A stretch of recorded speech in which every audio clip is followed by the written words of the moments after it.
नमस्कार दोस्तों, मैं अजय अजमेरा फैशन सूरत से एक बार फिर से स्वागत करते हैं हमारे YouTube चैनल अजमेरा फैशन में। पिछले दिनों दोस्तों वीडियोस में काफ़ी सारे कमेंट्स हमने पढ़े।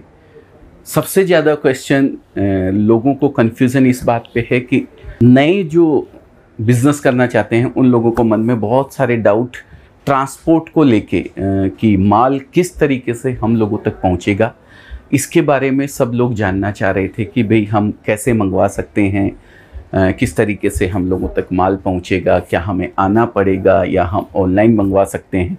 इस तरीके के क्वेश्चन काफ़ी सारे कमेंट्स में लिखे हुए आए। तो आज जो हम ये वीडियो बना रहे हैं आप लोगों के लिए, वो सिर्फ़ और सिर्फ जो माल यहाँ से आप परचेज करते हैं या ऑनलाइन आप परचेज करते हैं वो आप लोगों तक किस तरीके से हम लोग भिजवाते हैं या किस तरीके से आप लोगों तक पहुंचता है, उस प्रोसेस को मैं पूरे तरीके से आप लोगों को बताऊंगा, जिससे कि जो भी आप लोगों के दिमाग में कोई कन्फ्यूज़न है तो वो दूर हो सके। सबसे पहले शुरुआत करता हूं मैं आप लोगों के आने या ऑनलाइन परचेज करने से। आप चाहे यहाँ आके माल लेते हैं या आप ऑनलाइन वहाँ से मंगवाते हैं, दोनों ही तरीके में अलग अलग ऑप्शन हो सकते हैं। पहला ऑप्शन, अगर आप यहाँ आके लेते हैं तो आप खुद ले जा सकते हैं, और अगर आप ऑनलाइन मंगवा रहे हैं तो उसमें या यहाँ आके ले जाने में, दोनों ही तरीके में एक तरीका होता है ट्रांसपोर्ट से आप तक माल पहुँचने का।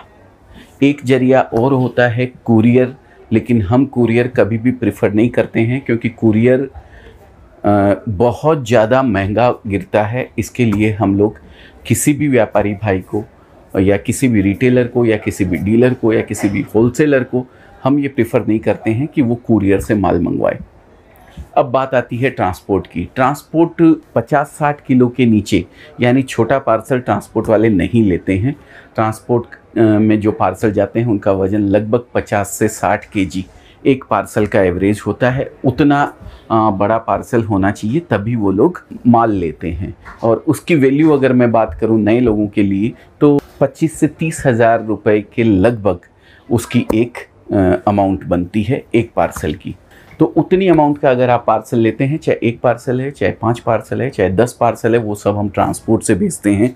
और ट्रांसपोर्ट की बात करूं तो ट्रांसपोर्ट में आज अगर आपने हमें माल लिखवाया है या फिर आज आप यहाँ आके माल छांट रहे हैं तो वो माल नेक्स्ट डे हम अपने यहाँ से डिस्पैच करते हैं ट्रांसपोर्ट के अंदर, या तो नेक्स्ट डे नहीं तो थर्ड डे। डिपेंड करता है कि भाई आपके पहले जिन्होंने माल लिया है उनका डिस्पैच किस तरीके से हमारे यहाँ से हो रहा है।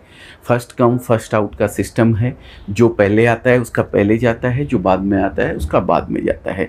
तो आपका नंबर हो सकता है नेक्स्ट डे लग जाए, नहीं तो थर्ड डे भी आपका माल जा सकता है। थर्ड डे माल जाने के बाद हम लोग ट्रांसपोर्ट में जो माल भेजते हैं उसके बाद ट्रांसपोर्ट हमें तीसरे दिन एक बिल्टी बना के देती है उस माल के लिए। ये जो आप देख रहे हैं ये है बिल्टी, ये ट्रांसपोर्ट वाले हमें बना के देते हैं। ये हो सकता है एक पार्सल की हो, अगर आपने 10 पार्सल लिए हैं तो 10 पार्सल की अलग अलग 10 भी हो सकती है, या एक बिल्टी भी उसमें 10 पार्सल लिख के वो दे सकता है।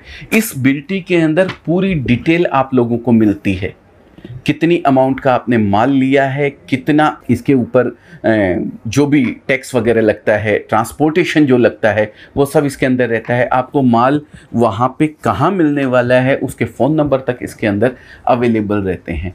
तो आप हमारे यहाँ से परचेज करें या आप कहीं से भी परचेज करें, आपको ये बिल्टी तीसरे या चौथे दिन ज़रूर आप लोगों को सामने वाली पार्टी से फ़ोन करके या फिर आप वहाँ अवेलेबल हैं तो उनसे ज़रूर आपको मांग लेनी चाहिए। ये बिल्टी जैसे ही हमारे पास आती है हम आपको व्हाट्सअप करते हैं, अगर आप यहाँ से चले गए हैं तो, और अगर आप यहाँ अवेलेबल हैं तो ये बिल्टी हम बाई हैंड आपको दे देते हैं। इससे आपको माल वहाँ पे मिल जाएगा।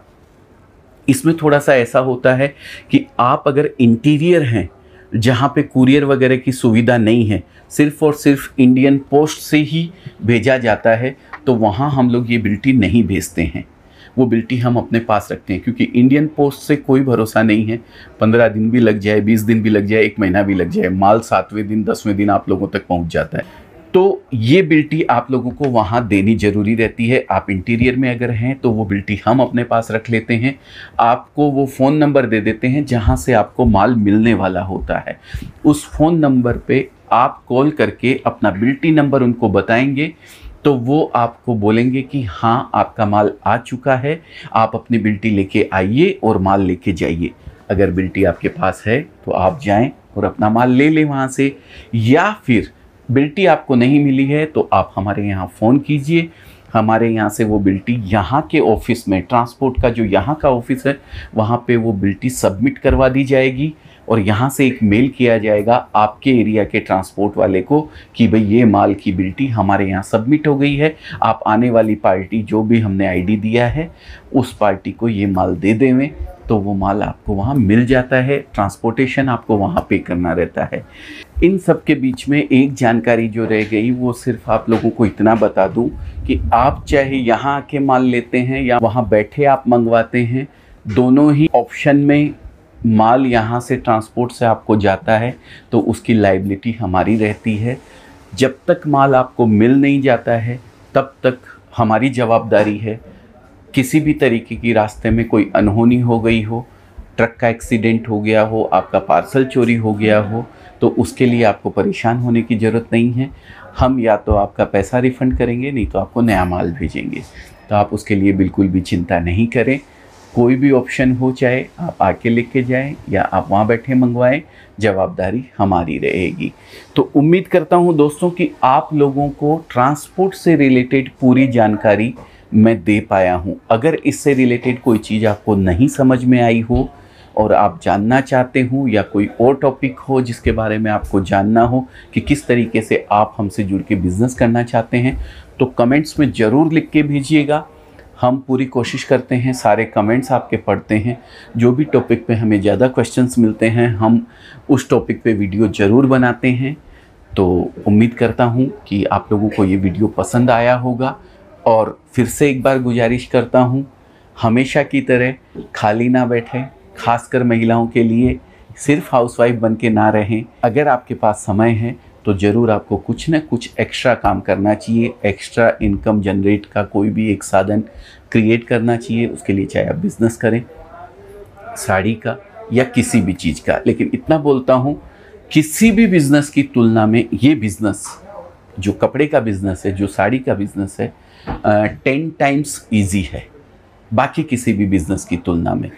तो अगर आपके मन में ऐसा कुछ भी करने का इरादा है, आप सोचते हैं ऐसा कुछ करने के लिए, तो स्क्रीन पे दिया हुआ नंबर है, आप एक कॉल कीजिए, इसके बारे में सारी जानकारी आपको दी जाएगी। बहुत बहुत धन्यवाद। नमस्कार।